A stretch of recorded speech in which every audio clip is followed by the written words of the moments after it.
parents everywhere. Okay. This is in English. About something about. I'm intermix Hector, and I'm very tired. I don't know. I don't feel good or something. I don't care. Doesn't matter.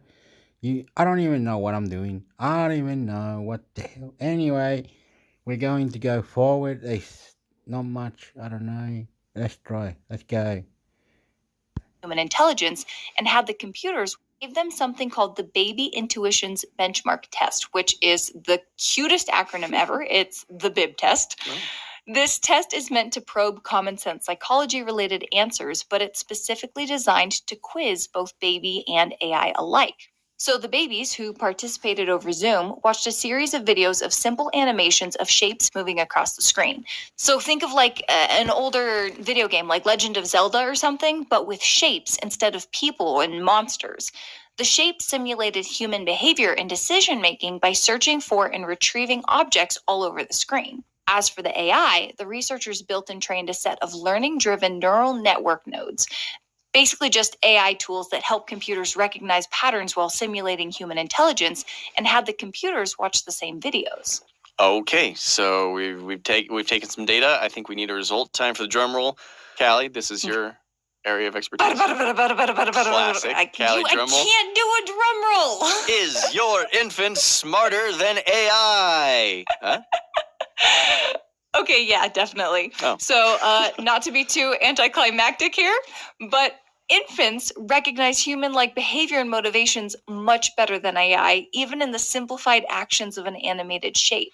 On average, most infants were able to predict that the actions the shapes were doing were being driven by hidden but consistent goals. So, for example, one shape would always try to get the same object no matter what part of the screen it was on, as if the shape was dedicated to having that item. The researchers noticed that when infants became fixated on that shape, their eyes would look across the screen to find the object it had been collecting from before. They call this a surprise paradigm because the AI models showed no evidence whatsoever of understanding the motivation of the shapes.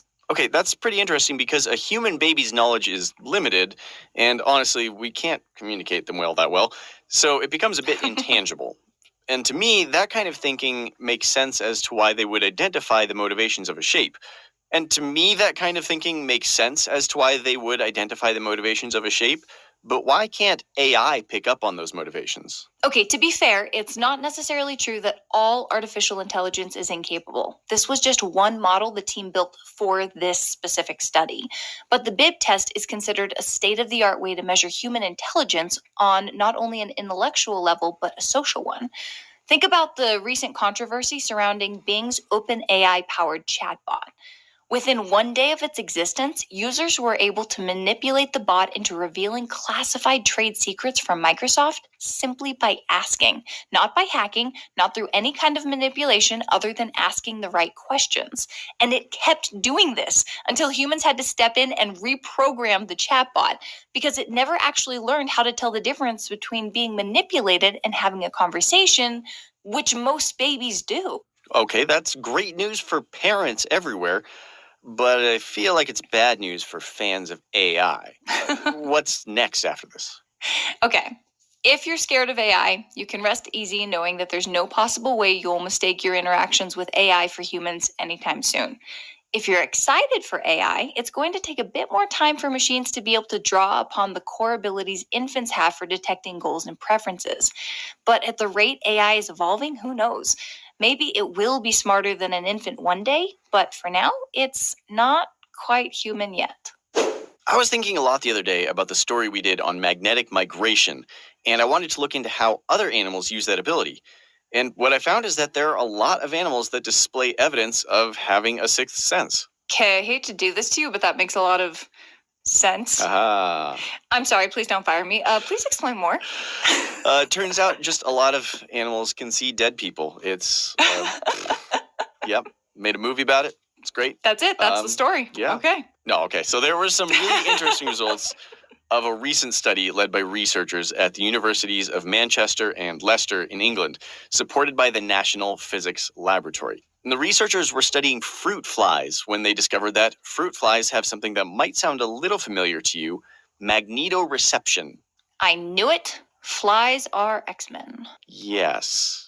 No, okay, but actually, if I remember correctly, that was something we talked about where birds have a sort of sixth sense where they can actually detect magnetic waves and rays from the earth, right? Yes, that is exactly what it is, and much like the birds in that study, fruit flies use magnetoreception for navigation. And that's a study that the England researchers were aware of while conducting their own research. And they've come to the conclusion that magnetoreception may actually be far more widespread in the animal kingdom than previously believed. Well, I mean, if it's just birds and flies, don't get me wrong, it's impressive, but I wouldn't call that widespread. Ooh, so about that, it's not just birds and fruit flies. It's also monarch butterflies, sea turtles, salmon, frogs, honeybees, salamanders, lobsters, dolphins, and all rodents. Fun fact, the sea turtle actually uses magnetoreception to find their way home after a long journey away. Okay, I take it back. That is impressive. How did they figure this out with of all of those creatures, fruit flies? Well, they used genetic manipulation, and this is a bit complicated, bear with me. First, they did an electrophysiology study, which is a test done to assess the heart's electrical activity. Then they studied the fly to look for a molecule that's present in all living cells called flavin adenine dinucleotide, or FAD for short. After they measured the fly's FAD levels, they used genetic manipulation to increase FAD levels within the fly, and then they studied the fly's behavior when they hit it with magnetic waves. Lo and behold, high levels of FAD made the fly sensitive to magnetic waves and more able to ride the waves to specific locations. I'm just wondering how you hook a fruit fly up to an EKG machine. Different kind Anyways. of heart study. So, why were they looking for FAD? And if it's in every living thing, then shouldn't that mean that everyone has magnetoreception? We don't know for sure, but that actually is what the researchers believe now. So with enough cell manipulation, they think every creature, including humans, can be induced into a state of magnetoreception. FAD can, at high enough levels, release a feeling of magnetic sensitivity on any biological system. Now, here's the thing about fruit flies. They obviously look nothing like humans, but they have a nervous system that is shockingly similar to humans. It works the same to the extent that fruit flies have been used in countless studies as a way to better understand human biology. So basically, if a fruit fly can have magnetoreception, there's a pretty good chance that humans can too. Okay, I know I keep asking you the really weird and tough questions here, but if we had magnetoreception, how would we even know we're detecting magnetic waves? It's a tough one. Magnetic fields emit very little energy when compared to, say, photons of light or sound waves. There's a protein many animals and plants have called cryptochrome, and it's the protein associated with how we absorb light, either through our eyes or skin or whatever. But it was believed for a long time that cryptochrome was also how animals' bodies detected magnetic waves, since the presence of magnetism distorts how cryptochrome works. But this study basically says no to that, because even when there was a limited amount of cryptochrome in the fly, it didn't matter. What did matter was the presence of FAD. And FAD is the molecule that binds the cryptochrome, right? Okay, I think I get it, but let me repeat it back just to make sure. Cryptochrome was believed to be what triggered magnetoreception, since magnetic waves can distort how we view light. But the truth is, FAD triggers magnetoreception alone. Did I get that right? Maybe. A lot of this is still theoretical, but that's the science as we understand it currently. And if all of this checks out, then it helps us understand so much more about magnetoreception than we currently do. For example, how does the machinery of this cell even work? How much do environmental factors like magnetic waves from cell phone towers affect magnetoreception? And most importantly, what are the evolutionary origins of magnetoreception? We don't know those answers yet, and we don't know for sure if humans are magnetoreceptive, but all the signs point to at least maybe. And if so, this new theory may open new means of research into using magnetic fields to manipulate target gene activation, which is a holy grail for experimental tools in human biological studies. I am just so excited to be an X-Men. It's not... Don't kill my dream. Me too, Callie. Me too. Do you suffer from bad posture, slurred speech, feet dragging, and other behaviors people associate with depression? If so, you might be depressed. Okay, where are we going with this? All right.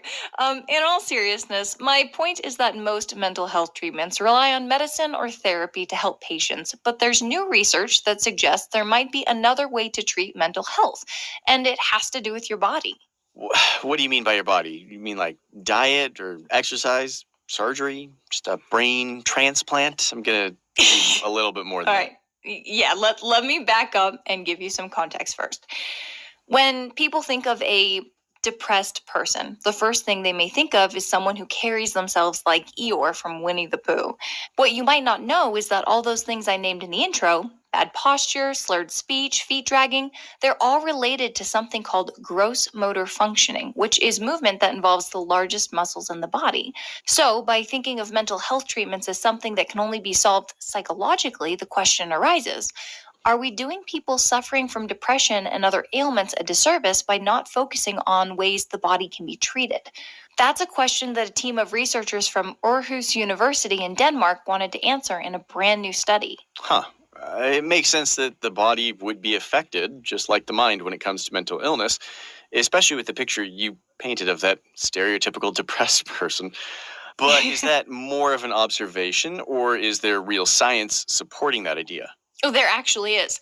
The Diagnostic and Statistical Manual of Mental Disorders says that a number of mental illnesses like anxiety, depression, bipolar disorder, post-traumatic stress disorder, and schizophrenia might be associated with negative motor function changes, but specifically with a psychological condition known as psychomotor retardation, also known as psychomotor impairment, which refers to when your body and speech get slower. Okay, I mean, that's good we have that. So, with that in mind, what was the purpose of the Aarhus study? They had two goals. Step one, they wanted to figure out if there are gross motor function differences between healthier people and people with anxiety or depression. Step two, they wanted to see whether changing motor displays, also known as a person changing their posture, can affect the emotions and behaviors of people suffering from anxiety or depression. Okay, how did they pull this off? They did this by prowling a few academic databases for studies that either compare contrasted motor function differences between clinical and healthy control groups, or that focused on motor manipulation within a clinical group. Motor manipulation isn't clearly defined in the study, but based on the context, I think they're referring to different exercises or therapies intended to change someone's posture. For instance, some references were made to experimental methods that change someone from a slumped position to an upright one, while others discussed changing your movement type from looking down while you walk slowly to looking up while you walk quickly. After they narrowed their search down, they found 82 relevant studies that compared a clinical group to a healthy one, most of which dealt specifically with depression, and 5 studies that investigated motor manipulations in a clinical setting. Okay, what did they find? Well, for step one, whether there are differences between healthy people and people with mental illnesses, there are. People with depression are actually more likely to have a slumped posture, characterized by their heads leaning forward with a curved upper back. They also overwhelmingly have reduced gait velocity, which is a really fancy way of saying they walk slower. But they also have less of a stride. Their steps are shorter, and they even stand for less time than healthy people, too. As for people with anxiety, one of the studies the researchers looked into suggests they also have reduced gait velocity and step length. But here's what I actually found really interesting, is that there's evidence suggesting that people with anxiety disorders have problems with their balance. What makes that interesting? Because there's contradictory research as to why. See, some say that people with an anxiety disorder, like a fear of heights or a panic disorder, have a tendency to sway back and forth more often when they're exposed to anything visually stimulating. But on the other hand, there are studies showing a reduced sway compared to a healthy individual. This might be explained by the differences in types of anxiety diagnosed. For instance, a phobia isn't the same as a generalized anxiety. Wow. So what about step 2? What did they find out about motor manipulation? So each study the researchers looked into dealt with a different motor manipulation. No matter which movement they looked into, the researchers noted that each was successful at helping improve the state of mind of the individual. So each might be able to be applied toward depression treatment, especially when some sort of counterattack is needed against lack of motivation and energy. In short, better posture equals better mindset. Okay, so that was a lot. Let me see if I have this figured out. People suffering from mental illnesses, especially depression, have less control over their posture. And this posture issue creates issues with mobility. And a lot of these issues can be solved through changing your posture, whether it's through an experimental treatment or on your own, right? So my last question then is, are these changes in posture something that can actually lead to depression? Oh, see, you're asking me the chicken or the egg question, which came first, the depression or the posture? The truth is, as we say quite often on this show, more research needs to be done to answer that question. We don't know if motor function changes are risk factors for anxiety or depression, or if they're just symptoms. That being said, for the time being, each of us should watch how we sit, stand, walk, or move. When we do that, we should compare our posture to whatever mood we're in. And if we're in a bad or anxious mood, we can maybe ask a therapist if posture changes are something that could improve that. Otherwise, it might be time to take a mental health day. That's probably healthy for everyone. Let's recap what we learned today to wrap up. Pop quiz, who's smarter, the baby or the chatbot? Shockingly, it's babies. New studies out of NYU have revealed that although machines are capable of processing information more quickly than humans, humans as young as infants have an edge machines may not have anytime soon: the ability to identify why people do the things they do. It's a shocking discovery on how machines consider the context of things and may prove to be the biggest barrier yet in the recent AI explosion. There's a new sixth sense in town, and it's not M. Night Shyamalan's. It's the common fruit flies. For the first time, the magnetoreception sense has been detected in fruit flies, which is a sensitivity to the Earth's magnetic waves that enables better navigation through the world. This discovery is massive because it means that humans, who have similar biological qualities to fruit flies, might also have magnetoreception. Do you find yourself walking slumped over, dragging your feet while slurring your speech? Research says you might be depressed, and one of the treatments might be as simple as changing your posture. Nearly all of the studies a Danish team cited in their research on this phenomenon indicated that a healthier mindset can be accomplished by something as simple as not slouching. Curiosity Daily is produced by Wheelhouse DNA for Discovery. You can follow our show wherever you get your podcasts, and we would love it if you could take a second to leave us a 5-star review on Apple Podcasts.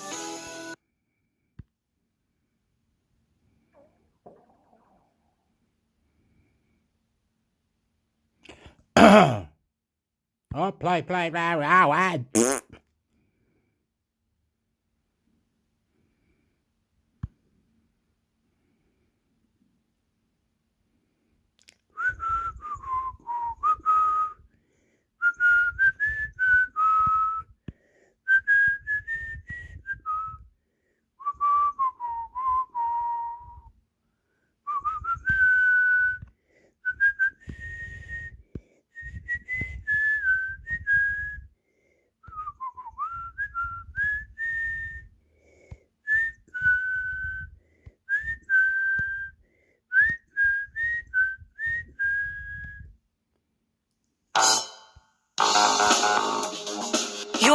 You don't have to retool a machine. Or a workshop. It's all in software. Yeah, it's all in software. You just iterate the software and print, and there you go.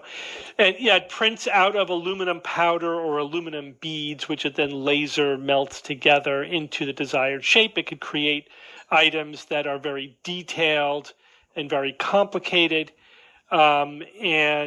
Using they actually, the innovation here really is that they built their own proprietary 3D printing machines to make the parts for their rocket. Oh, I see. And then they use it to make 85%. They think they can get up to 95%, based upon the type of stuff that goes into their rocket. They might redesign things. The parts that they cannot 3D print include computer chips, of course. You can't just print a high-end yet, computer anyway. chip. Yeah, at least not with theirs. Rubber seals and valves. So they probably can print the valves at some point. You They can do print rubber? with rubber. You can print. There are 3D printers for rubber. I found them online. I don't know if they are. Oh, they're probably not good quality. Maybe High it wasn't. quality. Yeah, it wasn't So- space worthy. Yeah, so maybe that's where the next 10% is going to come from. They need space worthy, like aerospace quality rubber.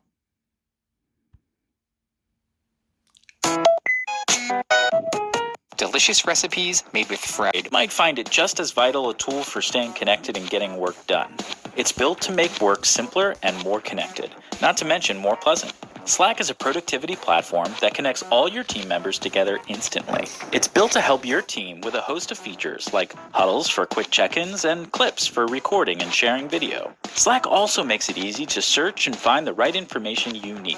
You can even integrate the apps you use in your normal workflow, like your calendar or project management tools, so you can stay focused on the work that matters and get more done. So if you want to make sure your team has all the tools they need to work well, then check out Slack. Learn more at slack.com/productivity.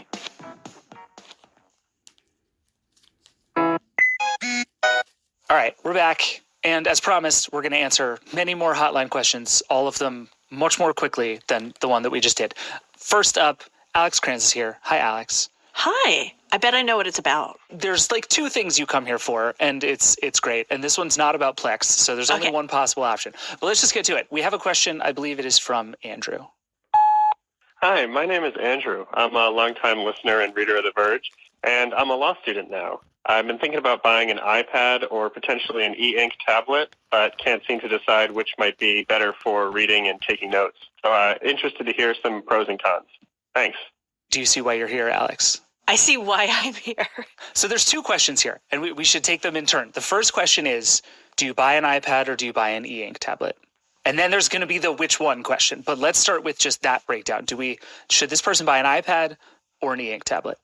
I feel really bad for saying this, but they should buy the iPad. Because they're going to law school, right? Yeah. If they were just dicking around at home, like reading and sometimes marking stuff up, I would say get the e-ink tablet. I would have no regrets. But they actually need it to work all of the time consistently and not be probably messing with a bunch of like fighting the user interface all the time. And so they'll have a much better time with an iPad if they do that. Yeah, I was thinking about this, and I think the way you just laid that out is exactly right. Because like my heart says buy a remarkable tablet because it is a truly lovely thing to read PDFs on. 100%. And in the actual moment of reading, the e-ink tablet is much better, right? Like I still have not used a Kindle Scribe. You have, but my guess would be that literally in the like I am highlighting a page of a PDF thing, the e-ink tablet is going to be better. 100%, yeah. Managing all of those things, getting them on and off your device, moving them around, submitting them to things, sharing them with people, total disaster on anything not called the iPad. And for like, that's where I end up with like, the iPad is pretty good as a reading experience and really great as like a life management experience. Mm-hmm. And the e-ink tablets are really good for reading and just full hot garbage for the other side of things. Yeah, I would honestly say get the iPad, but then do what Dan did, which is get like that matte screen protector, so it feels a little bit more like writing on paper, and it doesn't have the glare. Like I think that'll probably be the best for the majority of people who actually need to get work done on the device. I think that's right. We did a whole segment on that on last week's Vergecast, so if you haven't listened to it, Dan was very helpful. But then, once you get your law degree and you get your signing bonus at whatever big fancy firm you're at, go buy the e-ink tablet. You're going to have a great time with it. You're going to love it. The e-ink tablet is like you make partner, and there's like a person who will do all the file management for you, and then all you have to do is just like kick back at your desk with your loafers up and read some PDFs. Like that's when you get the e-ink tablet, and life is incredible. Like you're just marking up other people's briefs. I assume that's a thing lawyers do. You just chuck your tablet across the room at them. Yeah, throw it at their heads. Ferguson, read this. Yeah. That's why you have one else. You throw the tablets at them. And what do we think? Like probably either the iPad Air or the iPad Pro, depending on how you feel about money and keyboards? Yeah, I think the iPad Air is enough for most people. I think they'll have a great time with like an iPad Air, that matte screen protector, and a nice little pencil. That'll get everything they need to get done.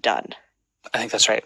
All right, we've helped. Andrew, you're welcome. Let us know how it goes. Let's move on to the next one. Thank you, Alex. You're welcome. For our next question, I have two people here. Dan Seifert, hello. Hello. Allison Johnson, hello. Welcome back from vacation. Hello, thank you. And our question, I believe, is from Nick. So let's hear it. Hey, Verge. My name is Nick. I had a question about how phone reviews work at The Verge. Who reviews it, how you decide who reviews it, and then what that process looks like. Love what you do. So I love a good meta Verge question. And I feel like this is a fun one. Reviews just sort of like magically appear, and it's like, let's talk about this. Yeah, they just magically happen. Yeah, they're just there on the website. Yeah. But phone reviews, I feel like, are actually a pretty good one because our process, I feel like, has gotten much better for it over time. But Dan, you run our reviews program. Allison, you do, I would say, most of our phone reviews. So let's talk through it. New phone comes out, or new phone is coming out. What happens? We're The Verge. People kind of want us to review their stuff, right? Like, how does this stuff start? Yeah, I guess we'll start right at the beginning. So let's take the example of Samsung, which recently announced the S23 line. So Samsung announces a phone. Their PR department will generally contact us and say, we've got a new device coming out. And a lot of times they will require what's called an embargo, which means that we say, we agree to not talk about this thing until after a certain date. And then they will provide the device to us for testing purposes and review so that we have access to it ahead of when it goes on sale. And then we are able to publish our review before or on the day of when it goes on sale, which is usually around the timing when the embargo lifts. And so that is like kind of like a working relationship that we have with lots of companies with their PR departments. The unique thing there is that we agree to the embargo, and that's about it. Beyond that, companies don't have any influence on what our review looks like. They don't get to see a preview of it. They don't get to really the only time that they see the review is the same time as that the audience sees it when it publishes live on the site. And then sometimes they send notices if we, get a factual error wrong. They give us a heads up, or sometimes they just say, we don't like your score. And we're like tough nookies. That's the kind of relationship there. That's all detailed in our ethics statement, if you're curious about it, on the site, so you can go check that out. Determining who gets to review something is actually pretty straightforward now because we have folks like Allison who are really assigned a beat. So Allison's main job is to cover phones at The Verge. That's what she does all day in, day out. She's our lead phone reviewer. So she is the one that really reviews the vast majority. Support for this podcast studio, and it's just what I learned on, and I'm afraid of change. So I haven't switched yet, but I've looked into Procreate a little bit because it seems really fun. And then just notebooks in terms of like idea, making sure that I have something to write down. Sketching things out. How long did it take you to make Birth from start to finish? Birth took 18 months, I think a year and a half. And that was the longest I'd worked on something. And that, I think most of that time was a surprise just because I ended up pushing the release date. It was supposed to come out a few months ago, but doing the events, going to Summer Games Fest where we met, and then Gamescom and other events throughout the year, it takes a lot of time to do the PR part of making a game. So there's the making the game, which is fun because you get to sit at your desk, you get to be quiet, and then there's the PR and like showing people the game and hoping that they like it. Now, is that something that required you to step out of your comfort zone? Are you more of an introvert? Were you excited to get out there and really, obviously you want to show off the thing you made. Yeah, I definitely fall towards the more introverted side of the spectrum. I think that's the only way that you can make a game on your own is if you're comfortable living a lot of your life by yourself, if you're comfortable sitting at your desk in silence, which I think could be said for a lot of creative crafts. There's two parts. There's going out and talking and being social, and that can be draining as an introvert. There's also the fact that Birth is so extremely personal and close to me that it feels a little embarrassing to talk about in that way. And I am so thankful that so many people resonated with the premise of Birth, of living alone in a tiny studio, especially after the pandemic. Not that I want anyone to feel lonely, and I would love for everyone to have their person. But yeah, I think that part was a little weird to talk about just because it was basically like me being like, hi, I was so lonely that I had to make a game about it, which is like, wow, you really care about it. You really, really care. You really were lonely. So I think that's part of it too, is the vulnerability of saying like, hi, I put my whole heart into this, and I hope that's enough. I hope that's enough for you. Also really just like a very humbling experience to having people play it and give you compliments about it and tell you that it resonates with you is just like, I don't know. It just made me feel like my heart was going to explode the whole time. I would imagine there is something cathartic or validating about hearing the interpretation of the gameplay from people who did not build it and did not have that very close connection, because the idea of loneliness is very universal, right? Or the feeling of not having those resources, those friendship circles, and everybody collectively. It's very interesting that you were working on this game and then the pandemic hit. And it's very much a reflection of everybody got that experience really to some extent. And so it's interesting that there is that shared loneliness. There's an understanding there that maybe, I don't know, was there before for a lot of people? Absolutely. I do think Birth is coming out at a good time in terms of course, there's never a good time for everyone to be spending so much time in their apartments. But I do think that did form a more universal or a greater percentage of humans that had experience with that, where before, I don't know, it was a lot easier to mask loneliness and a lot easier to go out and spend time with people in order to cover that up. So I think you're right that I think the pandemic made it a little bit more relevant.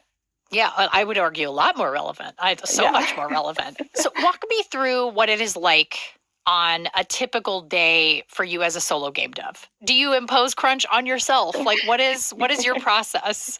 Yeah, it's kind of weird because crunch seems so negative when someone's working on someone else's game, when someone's making a game for a different studio. But when you're working on your own thing, it feels more like an obsession, and there's more of a, I don't know, romanticized vision of it, I guess. I don't think crunch should ever be romanticized, but I'm just so obsessed with making things that I do spend, I would say majority of my weekdays are spent sitting at my desk, and it does not feel like work. So my typical schedule is I wake up between 6 to 8, depending on how I'm feeling, I guess. And how late you were coding the night before. Yeah. Make coffee, sit down at my desk. And for the most part, when you're working on your own, I think there's this beauty of being able to come up with an idea and then implement it then in that moment. And so there's like a lot of, each day feels like there's this chance for amazing things to happen because you don't have to have permission from someone else. There's no red tape in terms of like getting someone's opinion or getting someone's approval to put something in the game. And so a lot of times I'm thinking of things that day and can implement them within like hours. And so it typically depends, but usually I am drawing and programming in the same day. The way that I work is I know that there's advice that you should prototype an ugly version of your game first to know if the gameplay is fun, but I struggle with having ugly things on my screen. And so I typically draw final art from the start. I will draw like a very rough draft. And then for the most part, it is like final art. So that is just the most joyful way for me to work, I think, is if I can make something that looks really good the first time and be able to see. So that way, when I set up the physics or the programming for that object, it feels finished in that moment. Any day that I have to do audio, any day that I have to record any amount of music is not, those are not my best days, but usually I chunk those into like, okay, these will be my audio days and then I will be done with it for the time. So usually programming and art are my happy spaces, and those are the two that I work on every day. I would imagine having close to final art as you're working is very motivating to be able to keep going. It's sort of like it's the carrot that keeps you kind of moving forward. Yes, absolutely. I agree with you. Okay, we're going to take a break, but when we come back, we'll talk about the logistics of making your way as a solo game developer.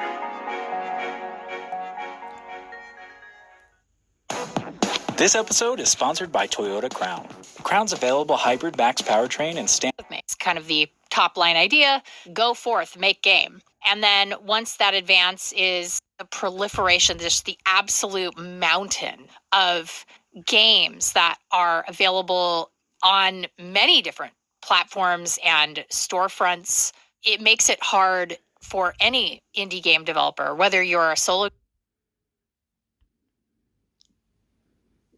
Support for today's show. Didn't we all love ISIS? Yeah. And it's like strict keyword filtering. Like, that's an unacceptable error. Yeah, because there was just like, there was Archer, the main like spy organization. Not Archer. bringing up Archer, and you went. Wow. Did it. I did it. I'm sorry, but they called it ISIS. There's like a character in DC Comics. Like ISIS is a very common thing that people would talk about when they're not talking about terrorism. Yeah. There's also the nuance that there is terrorist speech, but there is actually a lot of speech about terrorism that is not terrorist speech. Right. That posting a video of a terrorist speaking can also just be a thing that CNN does. So you also can't automatically necessarily filter by names or by video clips even. And the justices brought this up, right? They struggled with this very basic, and I think the answer is, well, the First Amendment would cover that, that was the part when I was reading the live blog where I was like, oh, they got there. They got it. They arrived at finally they have arrived at the First Amendment. But they did talk about pagers first. There is a really interesting nuance also to the knowing question that I wish they would have had 12 hours to explore, which is what do the recommendation algorithms even know? A lot of these systems don't evaluate stuff in the same criteria. They might know what a certain type of person wants to see and what other people that they have liked things have seen, but they might not know the actual content that they're surfacing to someone. Right, because they're not humans. They're not perceiving. They're perceiving data, and that's it. And depending on what that data is, the worst thing we can ever do is assume the AI is in any way things like human processes. No, it thinks like a human in one specific way, which is if you make it mad, yeah, it will be super mad at you in return. The one way it that they think like humans. Weird and defensive if you ask it to do something it doesn't want to do. Doesn't think like a human, except for in the worst ways it thinks like a human. Exactly. It's I've been a good Bing. I don't know about you. I am actually honestly waiting for the moment where somebody asks an AI how it works and tries to bring that up in court as an explanation of how the AI works. Somebody's going to try it. It's going to be weird. I'm so excited. It's going to be weird. Okay, so these are the arguments. The justices seem like they get it. They understand they're playing with fire in terms of the stakes.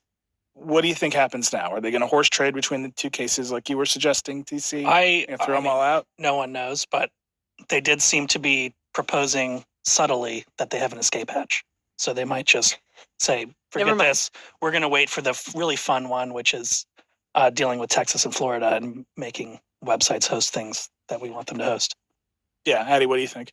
I really don't want to make predictions, but yes, it seems possible they're just going to rule in the narrowest, least 230 precedent-making possible way. And I don't know that they necessarily seem that likely to say that Twitter is in the clear, but it seems like they could pretty clearly just say this was actually the most unsatisfying result that I have heard described is that they just say, hey, you changed your argument way too much, Gonzalez lawyers. We're throwing this out for now. Well, there's an extremely funny C plot to all of this, which is that the big tech companies have hired so many lobbyists and lawyers that the plaintiffs were not able to hire a good lawyer. Aww. And they ended up with this gentleman who did a bad job. Aww. They've found plenty of good lawyers for other things like copyright infringement.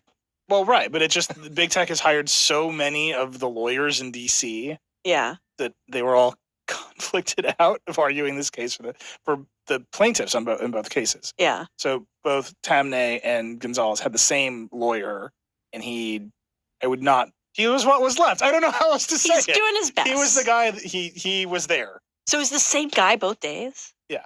Oh, that's a week. Yeah, he had I hope you have a drink, sir. Yeah. So we'll see. I mean, I do think that, particularly with the Gonzalez case, I think the Supreme Court rule that Google is illegal does not seem like a likely outcome. I think with the Twitter case, we think you should do a better job of making sure the terrorists don't that's a safe ruling. Yeah. Even though it might have some consequences about verification or whatever. I also think it's the guy who owns Twitter right now does not want to hear that. He doesn't want to hear it, but he's also, the politics has come into place somehow, right? He has a different ideological reputation than the other guy. Which is when they took on the case? Yeah. Okay. They took it on when it was still... Yeah, when they were still handing out shirts that said "Stay woke." Yeah. I have one. It's a little tight. I got to work on that. But it's that's just a swirl around the Twitter case that I think is different than the swirl around the Google case, which is, boy, this is a stretch and why are you here? Yeah. Which is not what I expected to hear. So we'll see. But we're expecting decisions at the end of this term, which is quite some time away. Right, Addie? Yeah, I believe the next term starts in October. So, yeah, we probably months. Yeah. Okay. But I would say that the general valence from the lawyers in the world is, whoa, that could have got a lot worse.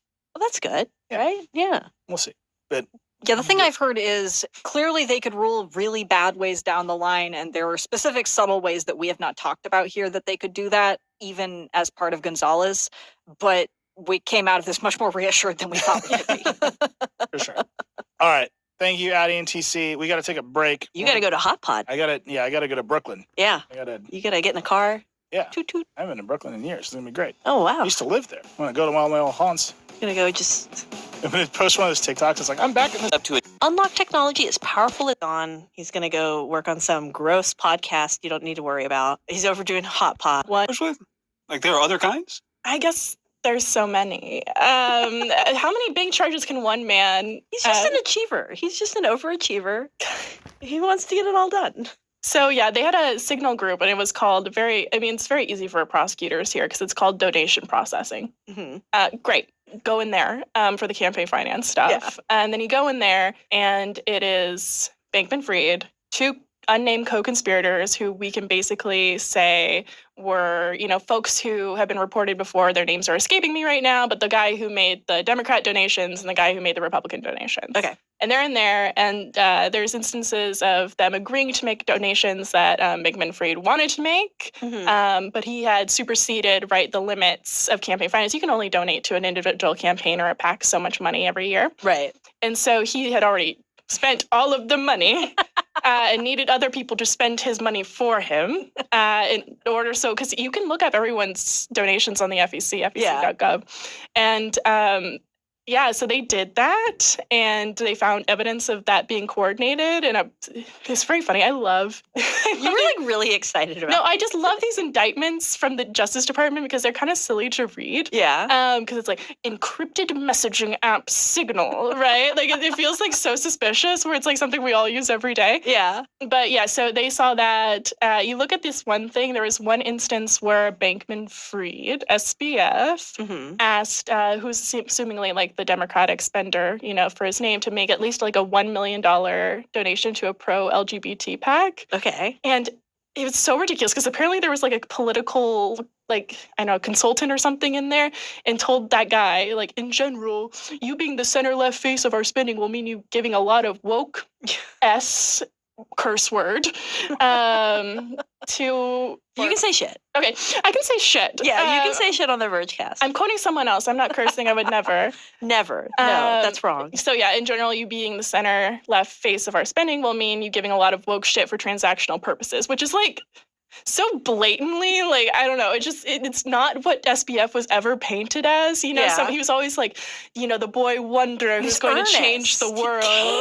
He wears shorts and he's a little weird, but he has good ideas and he wants the world to be great. Yeah. And it's this woke shit. Does he have good ideas? Well, that's what, were you following him before all this happened? Everyone was this guy's going to change the world. He's so great. Look at Richard's face. I know. You didn't believe it. Richard, when were you I don't know about this SBF guy? The very first moment I saw him. I mean, the instant I heard of him and looked him up and saw him, I said, sus. That guy is not trustworthy. I would not give him $1 billion. I just wouldn't. Did you know that he was going to get 12 now indictments against him when you first saw him? No. I was not predicting that. I didn't know that he was that kind of achiever. I mean, that is just going above and beyond, really. Like what this guy is doing and what he has achieved. It's admirable in a way. In a way, what is that way, Richard? I mean, if you're gonna go for it, go big. Yeah, that's true. Why stop at just a little bit of fraud? Yeah. Right. Yeah. I mean, before you start peeling the layers off of this, right? When you're just all of these major companies and whatever these people, investors putting money in, it's haha, that is funny. Get screwed. And then it's these people were just. They thought it was a good spending opportunity. Then I get sad. Yeah. Which just sucks. But speaking of the people who were affected of this, you look at this in the new indictment that we saw today. It mentions that the money making these political donations was coming from an Alameda bank account. Okay. So it's very much if this is proven in court, it's saying that customer funds were definitely used. Wow. And there was, I think, what was the number? 300 political contributions made in the last midterms worth tens of millions of dollars.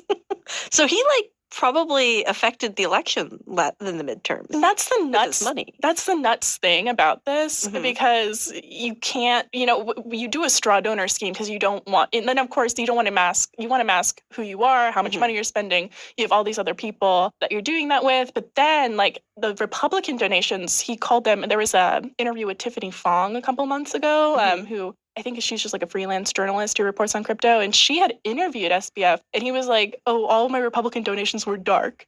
So dark is like a very weird word. It gets thrown around in a lot of ways, but in some instances, like you can just say dark money goes to nonprofits, which then make that money, but then spend that money in politics. But it's very unclear how that happened. If he's just talking about a dark money scheme of like getting his coworkers or friends involved, or if this really was like some weird nonprofit. Yeah. But then again, it's like really hard unless they have some kind of evidentiary response, like some kind of evidence produced throughout the hearing to like really figure out where all that money went. And seeing that they have like some of the documents with a lot of transactions and things that have like such a large look at all of the everything with money and stuff at FTX, they have like they have balance sheets and stuff. It would be interesting to see where it all is going to. And that's why I was really interested in today's indictment, because it shows us a little bit more direction there. Right. And so we saw today he donated money. They're asking all of the people to return the money too, right? They're asking all the politicians to like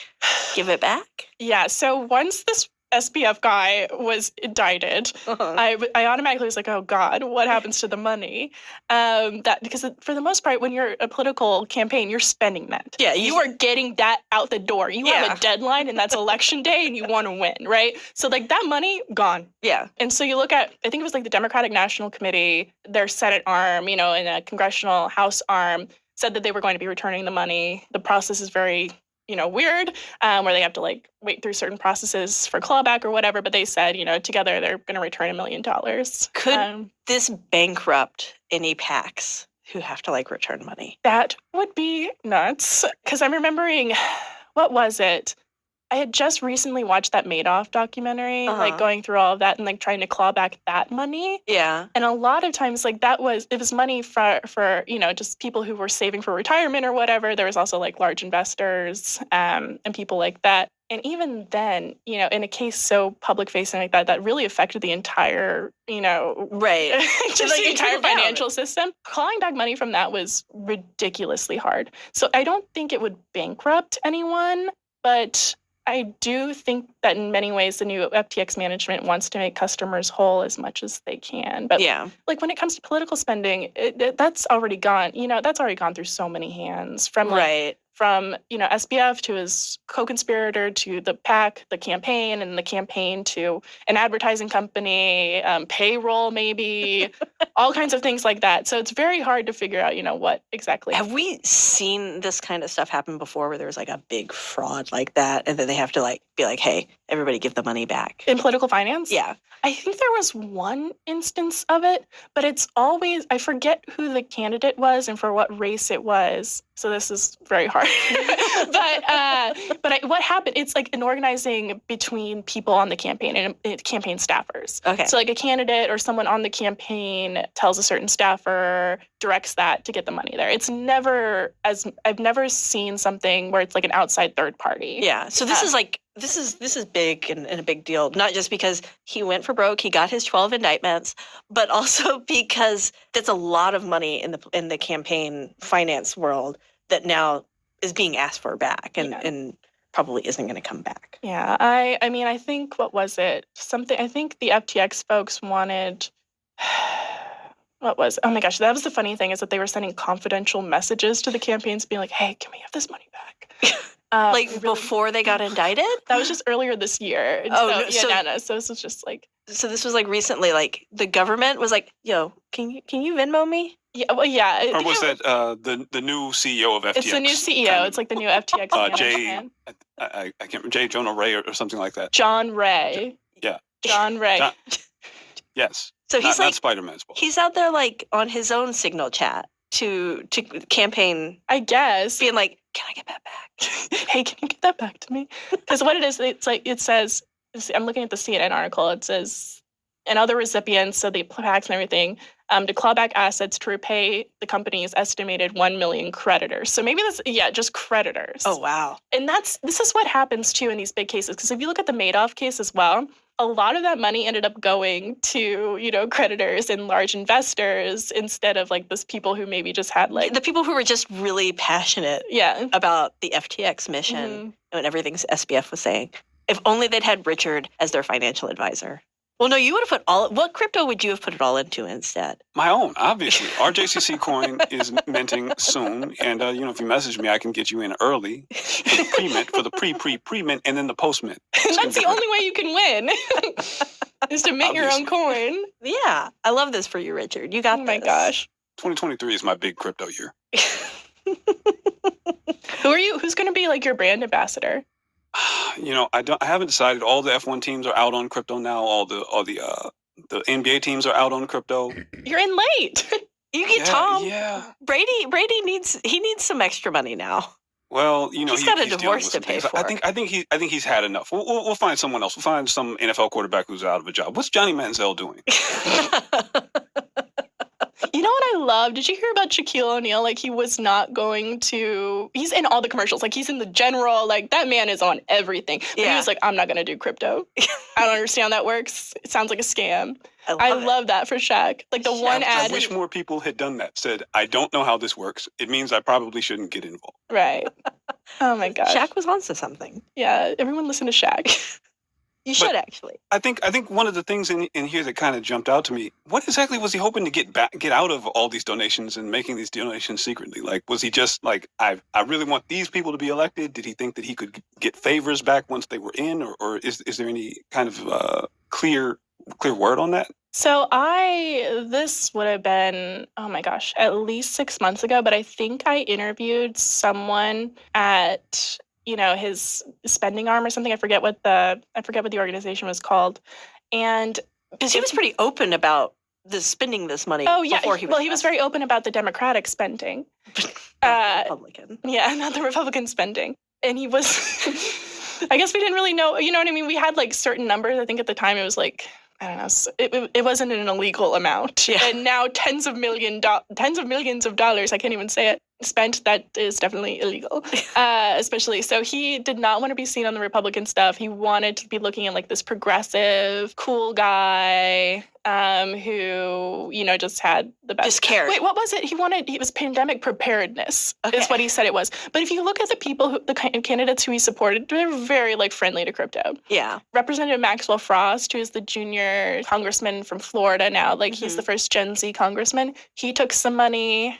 His campaign took money. I don't want to say he did because it wasn't it wasn't like their hands exchanging it, which maybe would have. Thank you for this money. I'm going to go use it to boost crypto. I would have raised eyebrows probably earlier. Could you imagine like doing like an unlawful campaign finance exchange like on the street? Just on the street. Just what, in Miami? Is that where it was? I don't know, but somewhere in Florida. I love the idea of like a person in a trench coat like being like, here's some money for digital ads. Just opening it. Right. He's got all the digital ads like right here. And a whole ad exchange in your coat. I'm taking it to Google. Google will buy it for $5. That's the competition Google is talking about. Yeah. When it comes to like the ads case that they're being sued by the DOJ, it's like it's the guy on the street, like your little mom and pop ad seller. Yeah. That definitely exists. Okay, so back to the point. SBF, right? So he wanted to be seen as a Democratic spender. But if you look at the candidates, they're all very pro crypto. Mm-hmm. So there are folks who at least now are voicing a little bit of skepticism, but they're like, but crypto, we need to keep it around. It's the future. So that's where a lot of the PAC spending. Okay. So he would send money to PACs that then supported, certain candidates. Because the limit to send directly to candidates is fairly small, right? Yeah, right. It's like $1,700 or something. It's like, that's a lot of money for a lot of people, but fairly small for someone like SBF who is just blowing through tens of millions of dollars of other people's money. Right. So.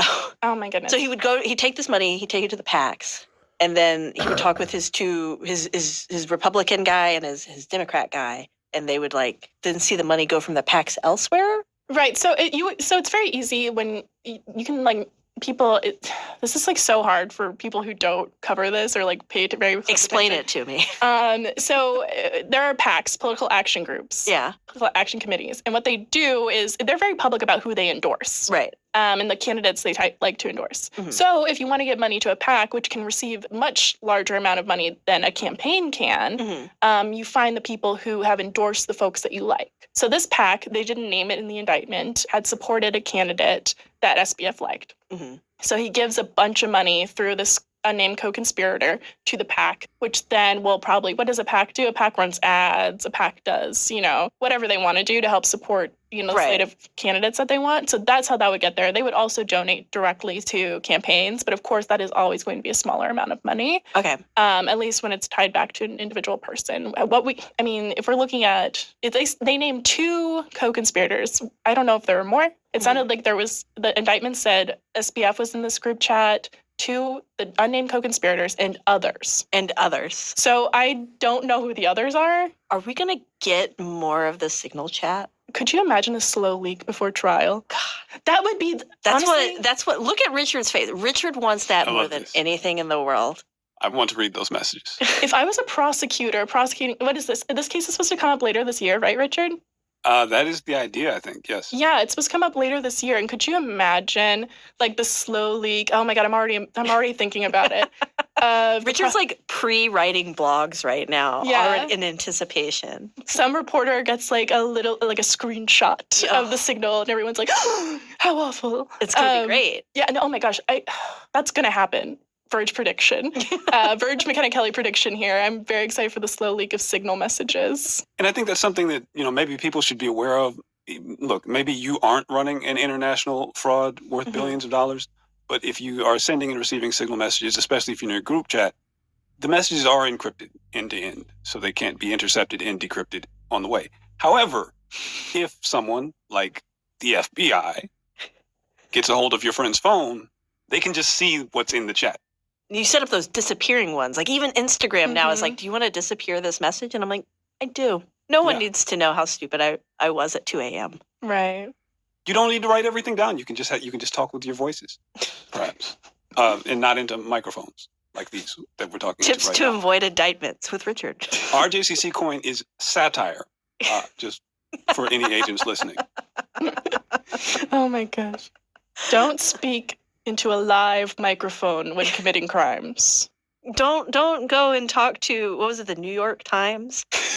He talked to everyone. Talked to Sam everyone. Bankman-Fried was on a media tour, the likes of which we've never seen before.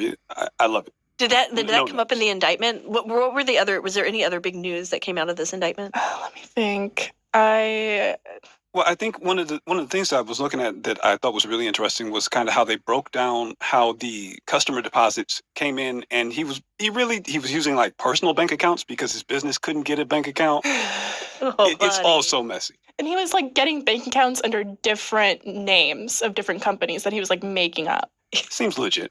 Yeah, that's exactly what you do. Oh my gosh, that's my favorite thing. It's my least favorite thing. I say my favorite thing, but it's actually my least favorite thing. It's like when you make a company and then you like get it, you start it and you register it in Wyoming and then you re-register it in Delaware, and it's like, where is this company? Where what does it do? What does it do? It exists to launder finance money. Or just can't look at anything. Yeah. Or if you don't want to know who is running the company, it's just a name. That's like one of the things that I have learned to do recently is to like go through those business registration things. And it's so nuts how those work. But yeah, there's so many ways to hide so many things, whether it's like a business thing, money, whatever. And SBF didn't use any of them. No. None of them. All right. Well, we're gonna take a quick break, and when we get back, McKenna and Richard are gonna stick around. We're gonna have a lightning round. It's gonna be exciting. Support for this podcast comes from HelloFresh. 3 words: home-cooked meals. You want to eat at home, but those delivery apps seem to be confused. American Express. I don't trust it. As we've said before, I'm anti-AI. Pro-crypto, anti-AI. I get it. You got to pick your battles. But so Spotify, they will create a custom playlist, and then they will have someone talk over it, because that's what you wanted to hear, was a computer-generated voice talking over your music. Unless it's Daft Punk, then no. Yeah, that's not what I wanted. Was this something that people were asking for? Well, McKenna, you were talking before the show about how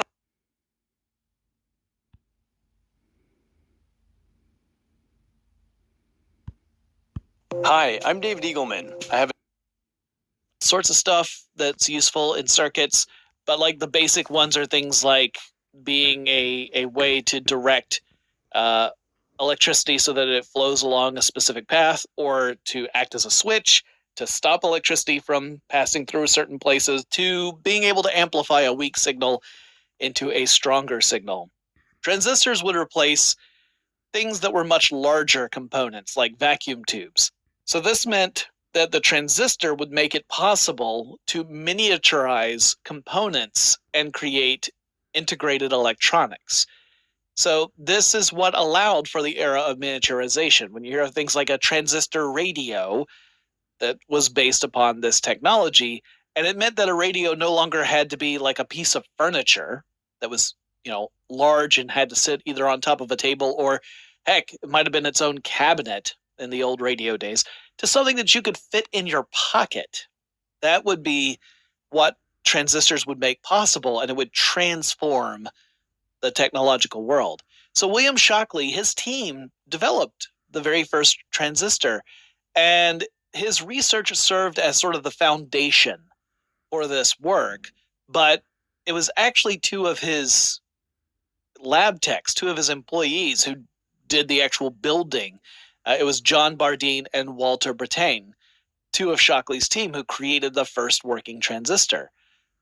There was a lot of animosity between Shockley and his team, with disagreements regarding who should get credit for the invention and that kind of thing. Shockley was always upset whenever there were patents being filed for technologies that came out of his lab that didn't have his name on it. And then his team members would often bristle at that, saying like, yeah, but you didn't do it, so your name shouldn't be on it. And it just turned out that Shockley, like Edward Teller, was also notoriously difficult to work with. Anyway, putting aside his managerial limitations, Shockley had received some support from Beckman to create Shockley Semiconductor. Beckman recognized that the semiconductor industry was going to be the next really big thing, and he wanted to make sure that he had a handle on it.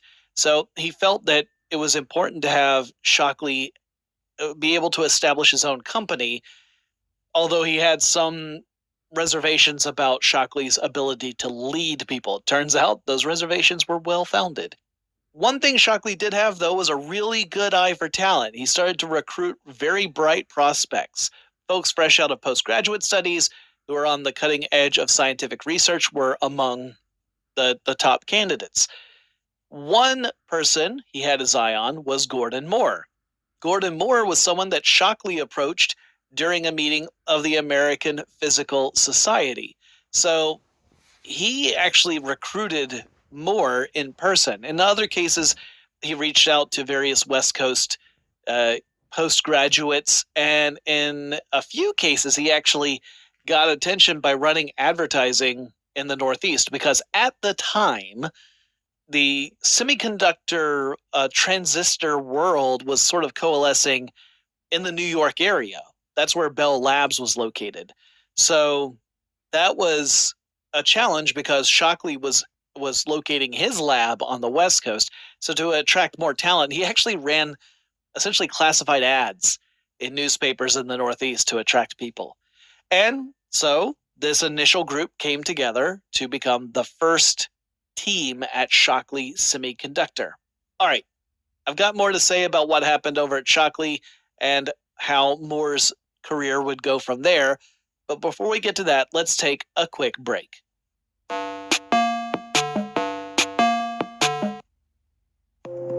Hi, I'm David Eagleman. I have a new podcast called Inner Cosmos on iHeart.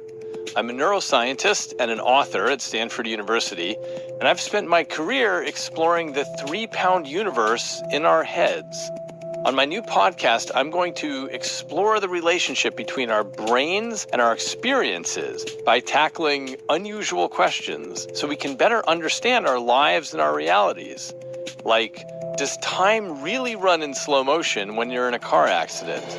Or Can we create new senses for humans? Or what does dreaming have to do with the rotation of the planet? So join me weekly to uncover how your brain steers your behavior, your perception, and your reality. Listen to Inner Cosmos with David Eagleman on the iHeartRadio app, Apple Podcasts, or wherever you get your podcasts.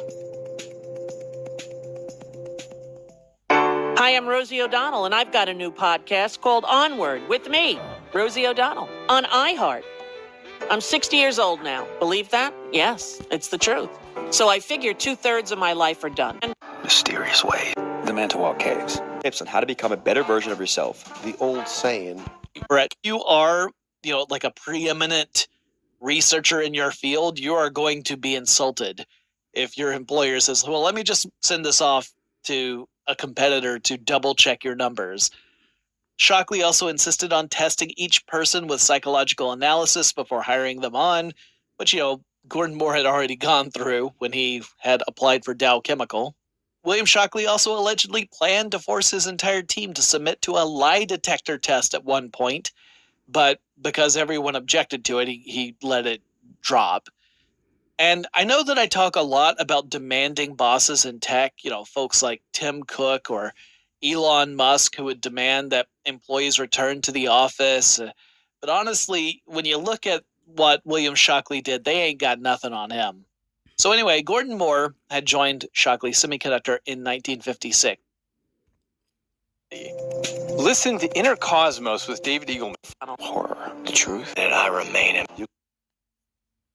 Find lots of links to it. Moore has a couple of bangers right out of the gate. You might not think of them as that exciting, but I think they were incredibly prescient. So the opening statement says, quote, with unit cost falling as the number of components per circuit rises, by 1975, economics may dictate squeezing as many as 65,000 components on a single silicon chip, end quote. He also says at the beginning of the article, quote, the future of integrated electronics is the future of electronics itself, end quote. And these were really good observations. So what the heck is this article all about? It's mostly covering how economics push companies to develop increasingly smaller components for integrated circuits, and how those circuits where the companies had no real touch on anything that they were doing. And therefore, they weren't really the right people to be placed in leadership positions. There were also concerns about things like stock options, stuff like that. That compensation packages for Fairchild Semiconductor were not equal to the amount of work, the amount of profit their division was contributing to the overall company. So there was this feeling that Fairchild Semiconductor was making a lot of money for Fairchild, but that they weren't being recognized for that. And in turn, that Fairchild's CEO was using profits from the semiconductor division to fund acquisitions that, to put it lightly, did not pan out. So Noyce and Moore were feeling like their work was being exploited to fund bad business decisions, and also that they weren't really being compensated properly. By 1967, the overall Fairchild company wasn't doing well, and the board of directors told its CEO to divest the company of those unprofitable acquisitions. And Intel's work in development organizations, he and his wife were really passionate about this, and they ended up donating lots and lots, like hundreds of millions of dollars, billions even, to philanthropic efforts. So he got a big name in that field as well. He also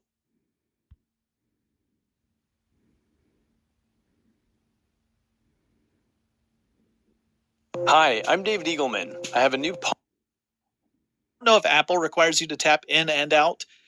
I remember back in the day, in the testimony he submitted, Chu claims that the average U.S. user of TikTok is, quote, an adult well past college, end quote. This was reported in Insider.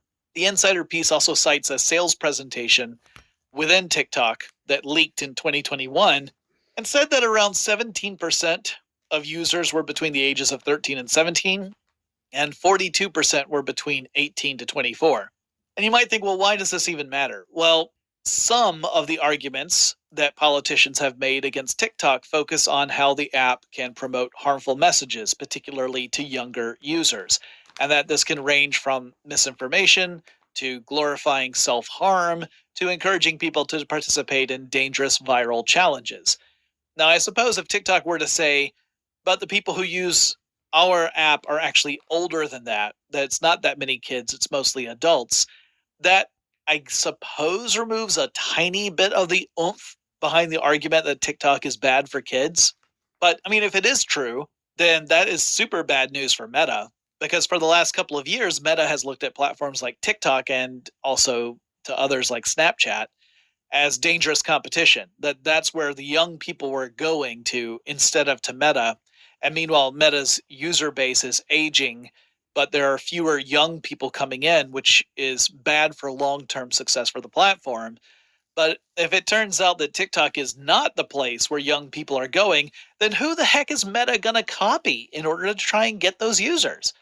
Anyway, I'm certain Congress will have plenty of other concerns they want addressed. In fact, I know they do because I dipped in just briefly to watch a little bit of the hearing. They really want to know more about things that, honestly, TikTok has tried to address multiple times in the past, namely the company's relationship to its Chinese parents. I'd like to say something, and you're going to freak out, and I would like to say it now, that I hear that TikTok or anyone who uses their faces, they say, oh, put your face here, put your face there, do this, do that, YouTube, do it now, YouTube, do it now, YouTube, do it now, YouTube, come here to YouTube, make sure you use your face on the photo or whatever you call them, on the thing, yes, put your face on it, put whatever, do yourself, right? How do you know that an extraterrestrial or any other power that can sensei and kill us and use our emotion, use our face, take out our spirit, take out our soul, take out our Bible beginning of the universe or interreactor to understand that we are being cloned? They took our face from our video or from our thing and said, you, when the extraterrestrial used us, and they said, well, this person is wicked, this person is outrageous, this person is motherfucker, this person is fuck you too, this person whatever. So the AI or anything that was out there was doing naughty things to our emotion, to ourself, whatever God is, because God is God. YouTube, you think YouTube is a really good platform, right? And it's going to give you a strike and this, YouTube that, YouTube everything, righto? The same with Facebook, the same with Google, the same with anything in the internet. How do we know we're not being cloned to go to another dimension? And they say, we're taking this and we're making it over here, and now we're making the spirit of this person go wild. We are now doing voodoo, black magic, or anything to this person because it's God. Thank you, YouTube. Thank you, Google. Thank you, Facebook. You don't understand what I'm saying because you don't give a fuck. You don't even know. So, whoa, and you don't care. You think I'm shit. You think I'm hopeless. You think I'm fucked. You think everything revolves on you doing the right thing for you. Follow orders. Follow these, follow that. How do we know the extraterrestrial will come here and eliminate bad from good and make everything happen? The only thing, YouTube,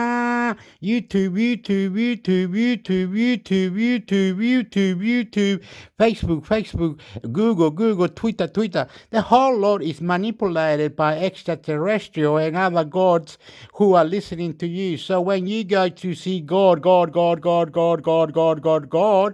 your Buddha, you must understand that that I ain't not afraid of anything. Fire to fire. into remix. I am mixing it up for you. You understand? And when I do mix it up for you, you don't understand the depth of my own soul giving it to the internet. Giving it to the internet. You understand? And this is ridiculous. It's got to be stopped. And how we can hack, how we do this when people don't see anything like me.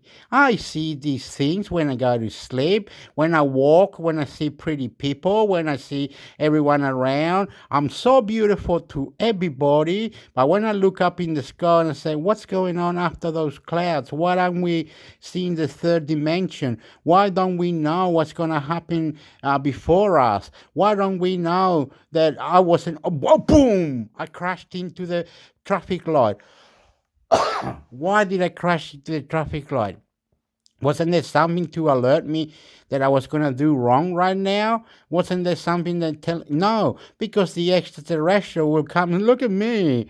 I will destroy you. Boom! And you're hypnotized. You're paralyzed. You're stupid. You don't have the power they have. You don't have what God has. You don't have anything God does. And when those angels come out, they're going to destroy Earth. And we are so stupid. We are so stupid. We are so stupid. We are so stupid. God has led angels to be off heaven. The angels were men or something. Angels were stupid or something. Angels are right here. The extraterrestrial right. Everything's right here. Once they blow themselves and they start saying yeah wah yeah wah yeah wah, and they start killing us because we don't follow their rules, because we went to YouTube, Facebook, internet. Is that what you want? Well, you don't understand it. How God and everybody else work. We can have more bottom. You know, I've got a bottom here, and it's called stop. I can stop this right now. That's bottom will kill it. Yeah, but I don't have a bottom to kill it. So if something comes in front of me like a ghost, a spirit, a Buddha, a Chinese, Taiwan, Filipino, New Zealand, Muay, Akaya Tua, Mapuche, Taka, Uala, Yata. I don't have the power for that. You understand? And you don't understand what I'm saying. So get rid of this shit that you're hacking YouTube, you're hacking Facebook, you're hacking the whole world, you're hacking even the bank. Here in Australia, go type on Google which buildings have been hacked. Well, how the budgets are going because you owe money to other countries. You owe money to the international bank or something. You are in big debt. You understand? And the only way you're going to make it there is to put some other country to be higher than you, and they're gonna help you create your own madness when you can only be the one to help planet Earth. If you got money, you got so much money, why don't you help planet Earth? But no, you won't see angels, you won't see yourself, you won't see black, nigger, whatever you call it, you won't see nothing because you're destroying from being upset from word to word to word to word. You're arguing, you're saying, let's kill this guy is crazy.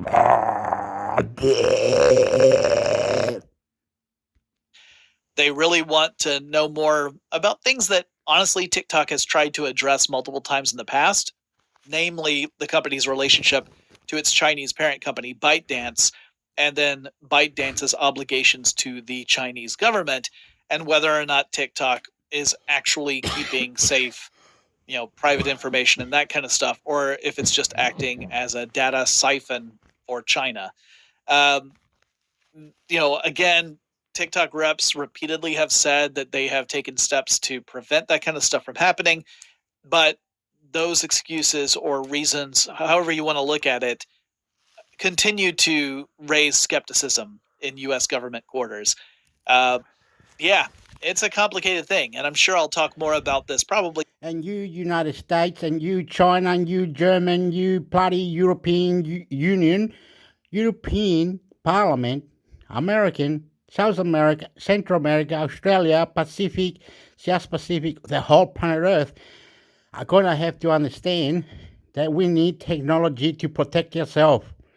We need a thing to go in your hand, like a laser gun. We need something to see the future.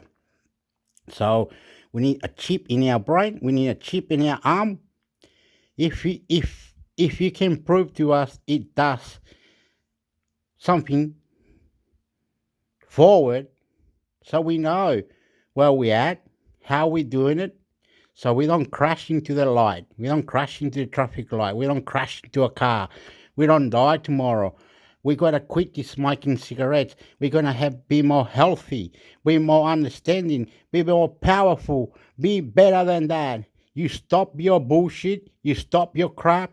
Let us be Superman, let us be Buddha, let us be China, let us be America, let us be you.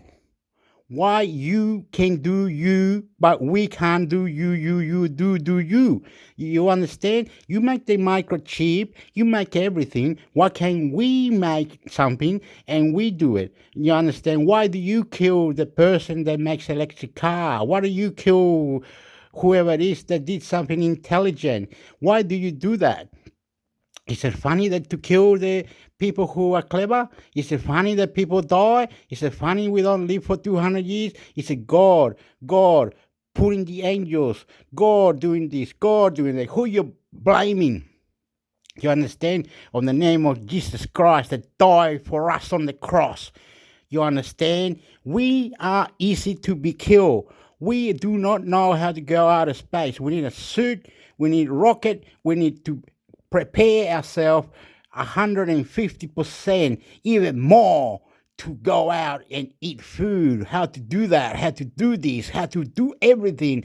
The power is in us and we need to learn. And the more that we learn, we're learning every day. This person said that technology is a learning experience. YouTube is there for us. Facebook is there for us. Twitter is there for us. You are going to start charging us money. You're going to start blaming us. You're going to cyber attack us. We're going to find out how to stop you, how to create stopness, cyber this, cyber that. We do not have this intelligence in our brain or in our technology. I do not know how to. I do not know how to make my computer the best of the best gaming computer. My gaming computer is not a gaming computer because I'm stupid. People will say, don't worry, chill out. No, we don't want to chill out. We want to know where the extraterrestrials are coming to fix our planet, or either we are dying, or either the future is here or there. Where is technology? Where is Google going? Where is the internet going? Where the YouTube is going? Where are you going? How things are going to die? Go to heaven, go to heaven. And why is the angels being let out of heaven? Who is Satan? Who is the devil?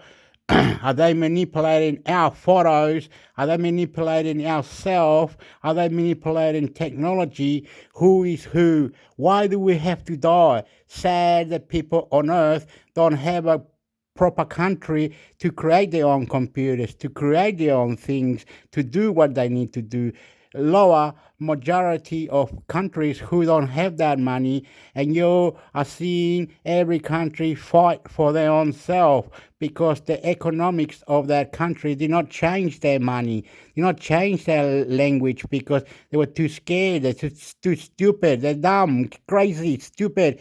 So I'm from Chile. In my country, Chile, we don't have technology or bands like they do in the United States or China or whatever. We don't make mobile phones because you won't let us be the powerful country of the world. Venezuela is dying. Colombia's on drugs. Who cares? We don't care no more. You understand? Say thank you. Say thank you. Have good manners. Is it?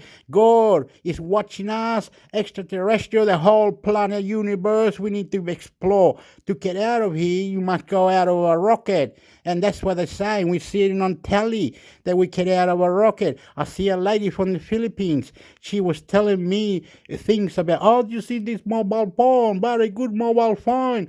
I don't care no more. I don't care no more. You understand? We pray to God. We pray to God that this technology or YouTube or Facebook or any other will get better and better and better and better and better.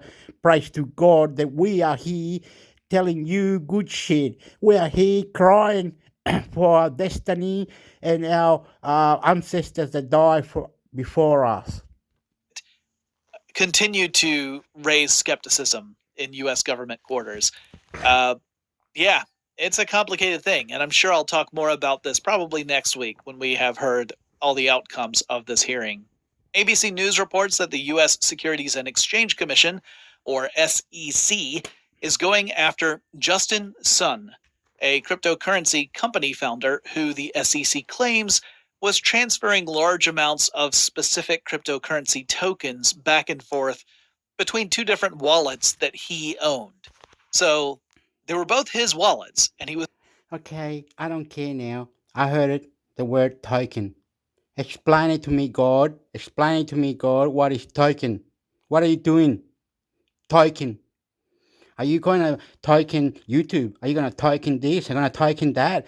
Are you from fucking apocalyptic? What the hell? Pata puto. You understand me? We are here to be more clever, and we're going to put 3 to 4 to 5 to 6, but we can't, because I can't right now put my hands against my window and break the bloody window. Why? Because I don't have that power in me to break windows and have technology advance inside of my body that can notify or open my third eye. I don't have that. We try to tell the people that call money to go help other countries. We try to tell other people who have this technology to be less scared of being hacked or having copyrights or getting a strike or silly stupid things that happen on YouTube, Facebook or Google, whatever it is. Just stop it now. On the name of God, why do we humans die? Because we have no power to kill the extraterrestrial or anyone that wants to be our friend and love and have good communication with us. We want to make you better. We want to understand better. We want to know better about cyber attack or anything that combines you. Understand? You from Puerto Rico, you from Nicaragua, you from Chile, you from Argentina, you from Australia, you from Germany, you from Taiwan, you from China, you from America. We love you. Large amounts of specific cryptocurrency tokens back and forth between two different wallets that he owned. So they were both his wallets, and he was just transferring large amounts back and forth again and again. So why would he do that?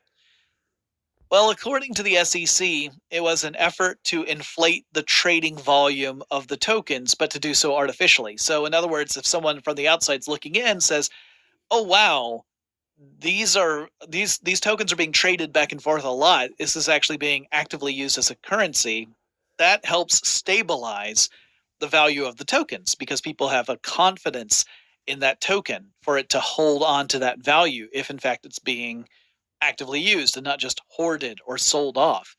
And it also gave Sun the ability to try and offload stuff without it impacting the value of the tokens itself. So that's what the SEC was saying, that he was manipulating the system in order to profit off of it.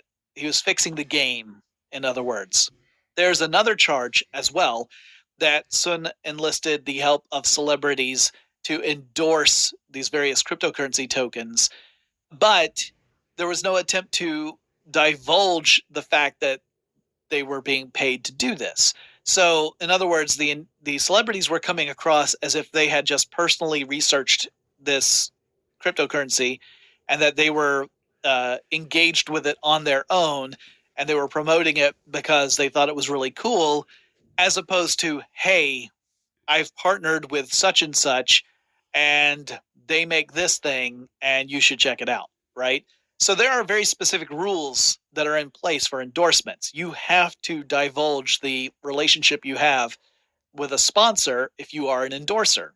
you're being paid to endorse something, you have to make it clear to people. Otherwise, it's considered a type of false advertising because it gives the appearance that you are independently excited about this product that you might not have even heard of had it not been for this relationship.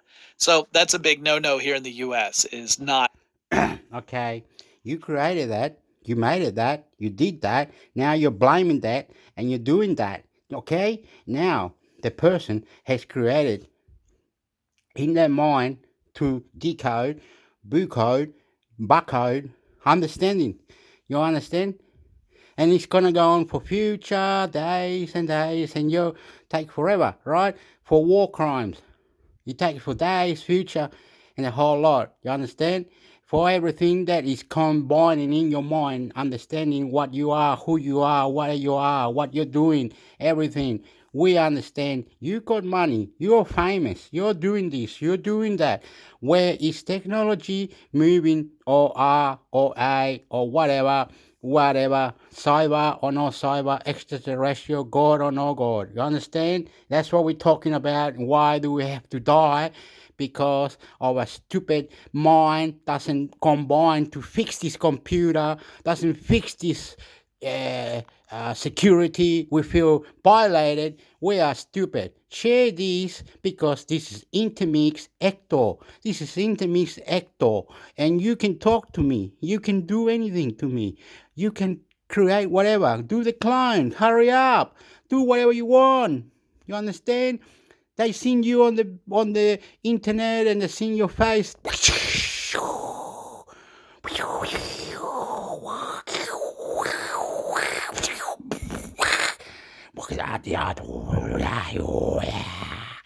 And that's why it's doing it.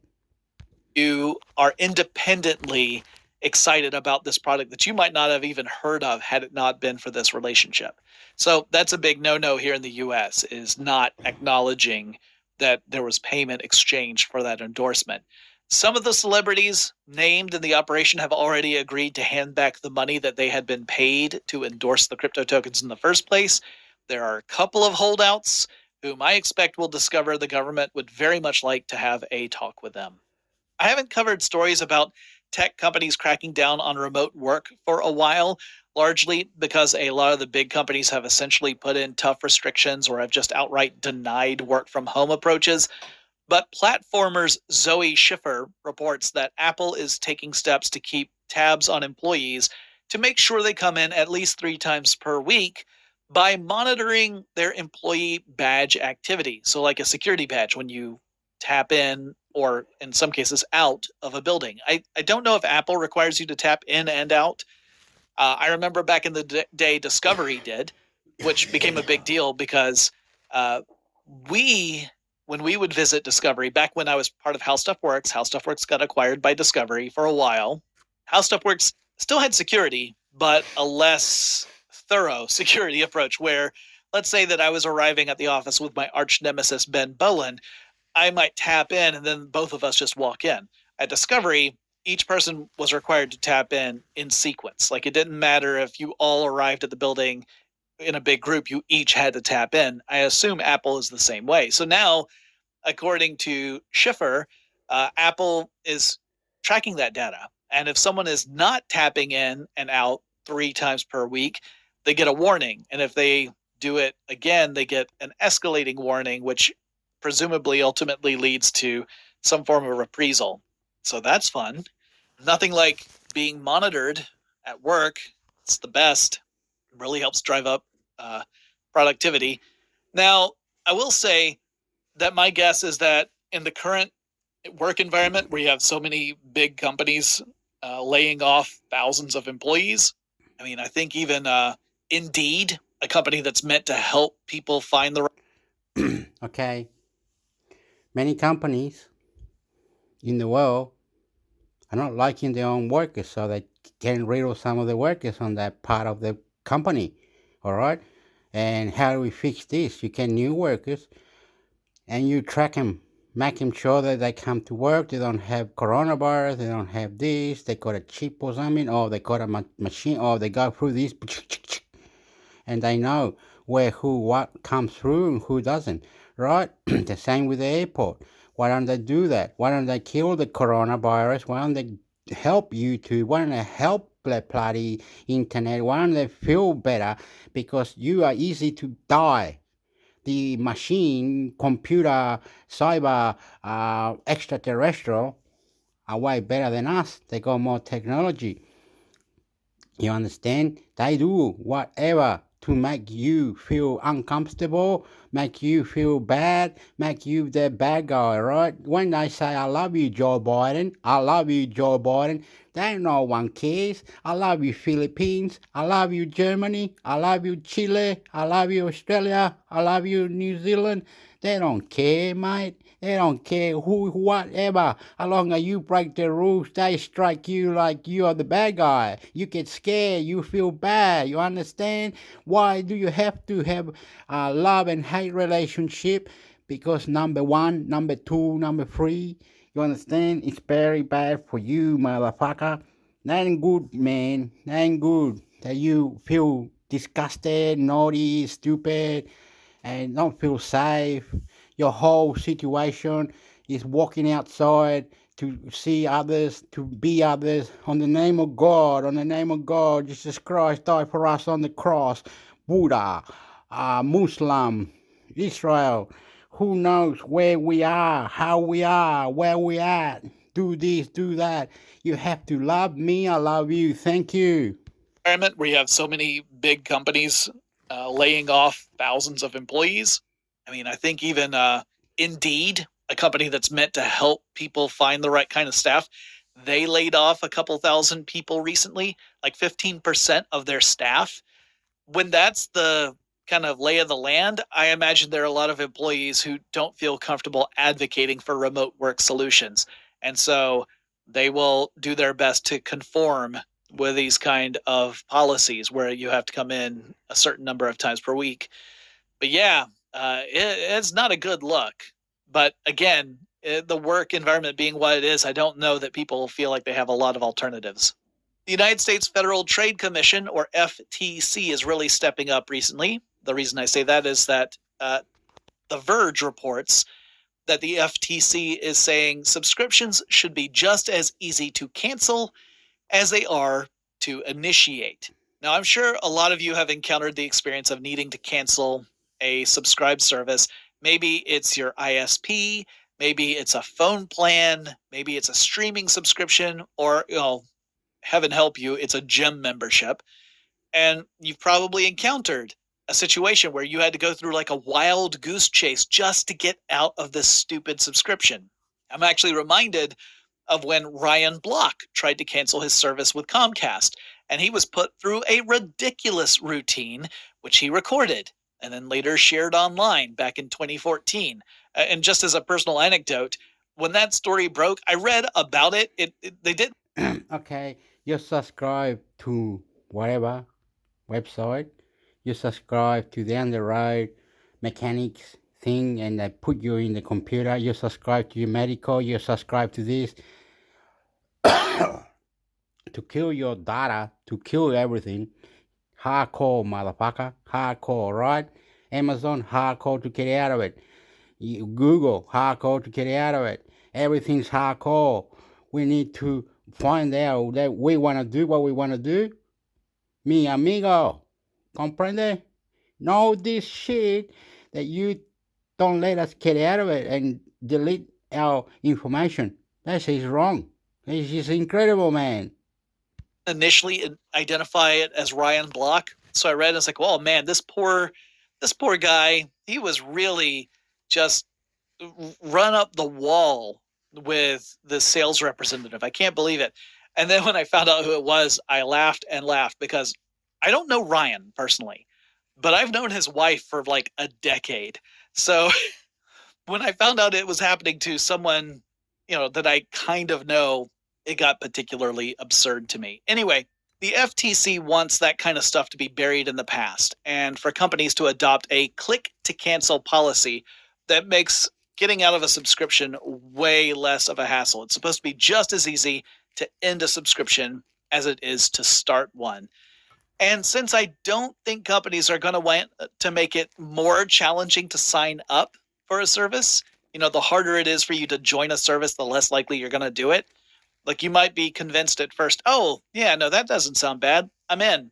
But if you start to see there's a curve, like a barrier to entry, you might bounce. Salespeople don't want that. Like, they want you to be as committed as you possibly can be to the point where you are actually hooked in. So they're not going to make signing up more complicated, but it does mean that they have to make it less complicated to cancel out of something. It would also mean that companies that use various incentives to try and keep customers on board would have to offer some sort of total opt-out pathway for people who just don't have the time to listen to that kind of pitch. So again, if you ever tried to cancel out of a phone plan, you probably heard, well, if you decide to re-sign with us, we'll give you blah, blah, blah, blah, blah, blah, blah. This new set of rules say, no. You can just say right off the top, I'm not interested in hearing any other offers. I just want out. However, this particular set of rules would not apply to non-commercial services. So stuff like charitable donations or political donations, those would not necessarily get covered by these rules. The proposal received a 3-1 vote in the FTC. The one person who voted against it is the lone Republican member of the FTC board. But it's still going to be open for public comment, so people can actually weigh in on what they think first. And that'll all happen before the FTC can adopt the rules, which they may end up changing before they adopt. Also, the FTC itself would not actually be taking action against companies that failed to comply with these rules. Instead, the rules would give regulators the ability to enforce them. So essentially, it's saying regulators who are already in charge of enforcing other rules for companies would just have new rules that they could continue to enforce. So pretty good news if you have ever suffered the experience of having to try and cancel out of something that was designed to make it very hard to do that. Okay, got a few more stories to go, but before we get to that, let's take another quick break. Yes or no?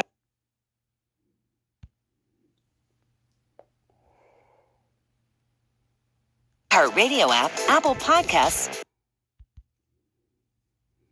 As a rule of thumb, the vote passed unanimously within the FCC. So that makes sense because there have been a lot of reports of fraud connecting to spammy text messages that have been on the rise in recent years. And so there's a real need to protect the public from scam artists and people who are, trying to fish for data, that kind of thing. And, some people are really, really vulnerable to that, particularly the older generations tend to be more susceptible to those kinds of attacks. So, yeah, I'm glad to see this happening as well. I honestly remember a time where I would get a phone call that, obviously I wouldn't answer it. I would go online and try and search up the number, do a reverse search. And there were a lot of resources out there that would track whether or not something was a spam call. For whatever reason, these days, I can't easily find those resources anymore. I don't know if they just stopped or if maybe they're just buried in search results. I haven't really dug deep into it. Okay, we gotta delete search result. We gotta fix our settings. Make sure the settings are being cleaned up and clean yourself up or whatever.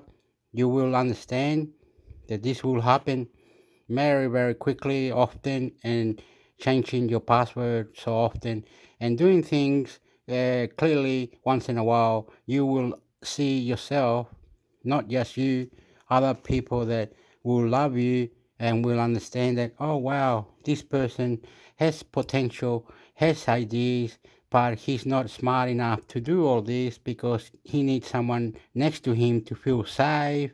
They're saying, you're safe, you won't kill me, you're a nice person, I love you, I care for you, right? We are going to go to this other one now, and I know we must feel more safer.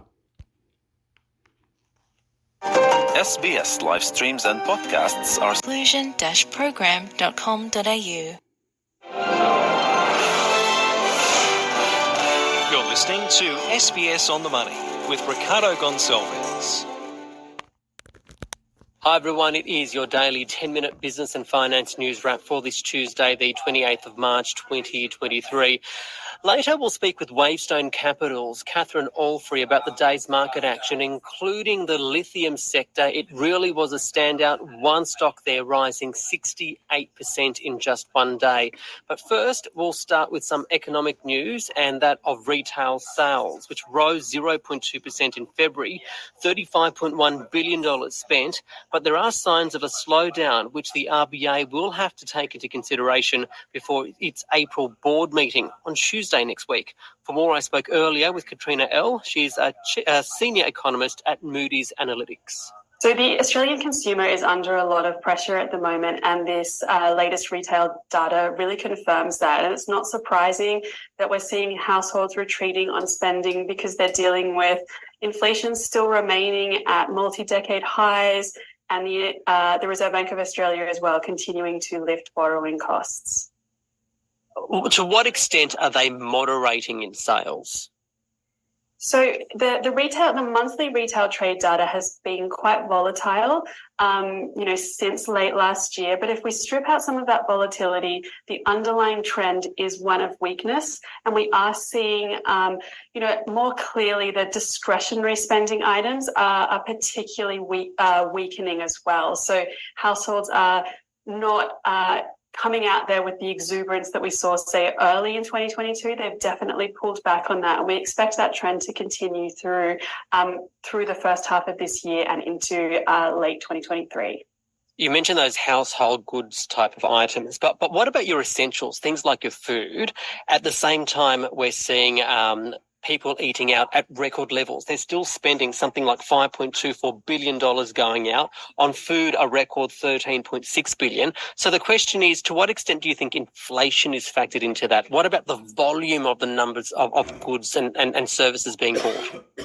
That's a fantastic question. And so when we're looking at the retail trade figures, we need to be really careful if we're looking at the nominal data, which includes that high inflation element, or if we're looking at real volume data. If we're looking at real volume data, we can see that there is more pronounced weakness, where if we're looking at the nominal retail trade figures, which includes that elevated inflation, then that's kind of masking the weakness because it's lifting the prices that people are paying. So they're actually spending more than what they would otherwise like to be.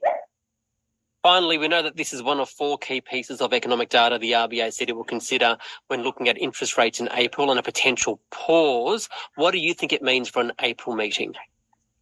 So it's been a turbulent couple of weeks for the global economy. And if we look at home at the data here, it's telling us that domestic demand is weakening.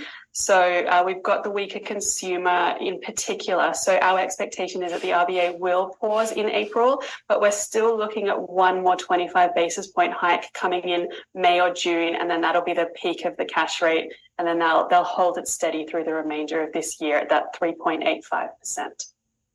Katrina L. there from Moody's Analytics. Let's go to the Australian share market now, which rose 1%, the ASX 200, 7,034. Lithium stocks really in focus, really booming across the board, and that follows a $5.5 billion takeover attempt of Liontown Resources. Its share price up 68.5% in just one day. For more on all of the day's market action, including that of lithium, I spoke earlier with Catherine Allfrey. She's a portfolio manager at Wavestone Capital. The markets are up because we've had a positive overnight news from US banks in terms of the takeover bid for Silicon Valley Bank.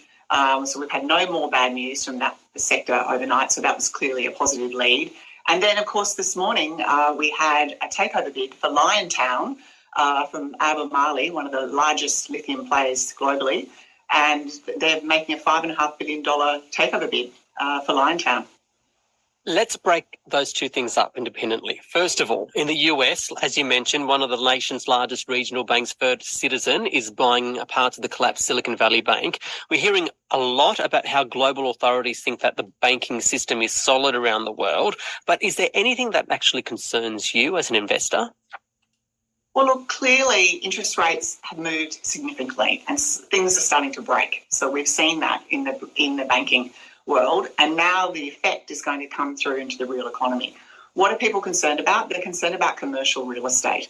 particularly office in the United States. And that is because the US regional banks were the big lenders to that sector. And so clearly if they're in strife and they've got, bad loans, it's got a recipe for quite a significant pullback over the next couple of years. So the other thing you mentioned today impacting the market was that run on lithium stocks doing really well today following that potential bid for Liontown Resources $5.5 billion. What is the state of the lithium market at the moment? What's your take on it? Well, the lithium price, the commodity price itself, peaked in November. And then since then, you would have seen in the news about Tesla, at lowering prices. There's been surplus inventory in China, both at the battery level, but also at the electric vehicle level. And so people have been very concerned. And so we've been seeing nearly a 50% fall in the lithium price since November. And so it's been quite weak in terms of the overall market. Now, to give your viewers some context, though, the lithium price now is around circa $5,000. It's fallen, nearly 50%. But the long-run assumption for prices used by the market is somewhere around that $1,100 US. And so, that is still a very attractive price. Today's bid by Albemarle for Liontown implies around a $1,700 long-run price. And so this is also what's got the market really excited, because they're assuming a much higher price in the long run, the lithium, than the market was assuming. And so what does that generally mean for the outlook for the use of lithium? Oh, look, it's strong, right? You look at every automaker. I mean, interestingly, with Liontown, they have 3 big contracts. I mean, they're not actually producing anything until the end of 2024, but 3 big contracts, Ford, Tesla and LG. And so they have a very positive future. And I think this is, just another positive sign. What's interesting too, what is the M&A, of course, this takeover bid, it's actually, vertical M&A or integration. We haven't seen horizontal. And the big miners are probably the next parties to come and play in this sector, because long term, it's very positive outlook for lithium. Okay. Locally, we also had retail sales out today. How is that playing through to the market and for interest rate pricing? Because we know that this is one of the things that the Reserve Bank is looking at before it meets next week. Yeah, I found it really fascinating because the actual year-on-year number was just over 6%, but it was totally driven by food, right? Food was up 10%, and that's been driven by food inflation. If you actually look at non-food, year-on-year, it was only up just over 1%. If I was the RBA, I would be seeing that is a real sign that the economy is slowing, because that non-food in the December quarter was growing over 6%. So we've gone from 6% to 1%. That's a big drop, right? And it will probably go negative in the months ahead. And that's because, mortgage rates are feeding through. Those high mortgage rates are coming through, and people do not have the money to spend on discretionary items. So they're focusing on just buying food, to be honest. Final thing, in this current environment of still potentially rising interest rates, the feel out there is at least one more, may not be in April, but one more.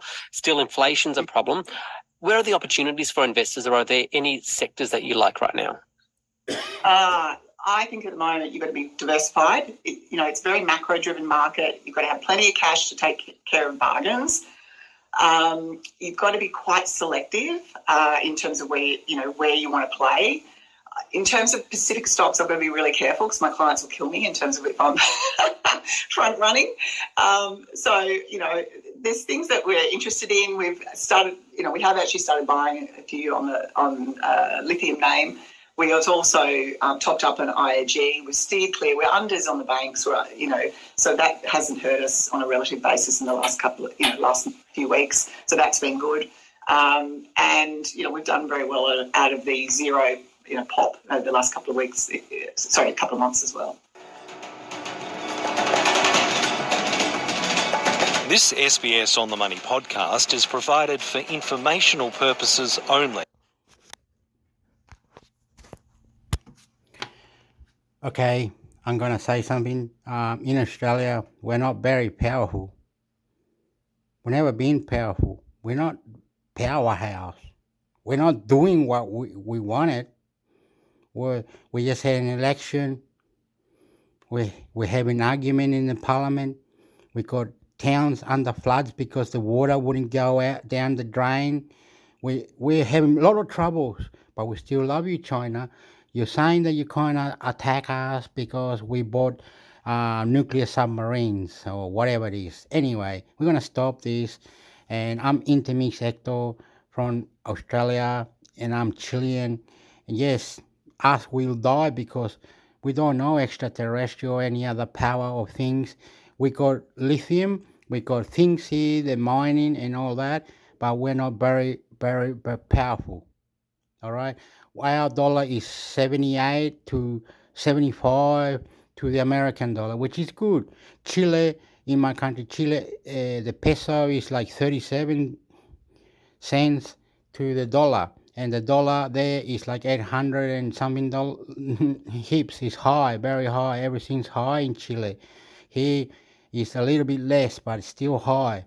You understand? You can't come here and just pretend that you kind of work here, there, but you can. If you think about it, you have to debate yourself, put yourself out there. Many things that are happening are very difficult and are so difficult now, and it's incredible. I don't know how to explain it. YouTube, Facebook, all this. My family struggle, my people struggle, everyone is all around doing sport, exercise, looking after themselves, being nice, one another. I'm intermix Hector. Adios, amigo. We are going to fight for technology, future, extraterrestrial. Jesus Christ that died on the cross. We are easy to die. Us humans don't have that technology for bands, so we know what's happening to us in the future. We don't have teleport. We don't have things in front of us. I can't break a window.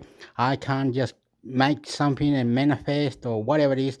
People are better than me. People are better. People are intelligent. I love you. I love you. I'm Intermix Hector. Goodbye.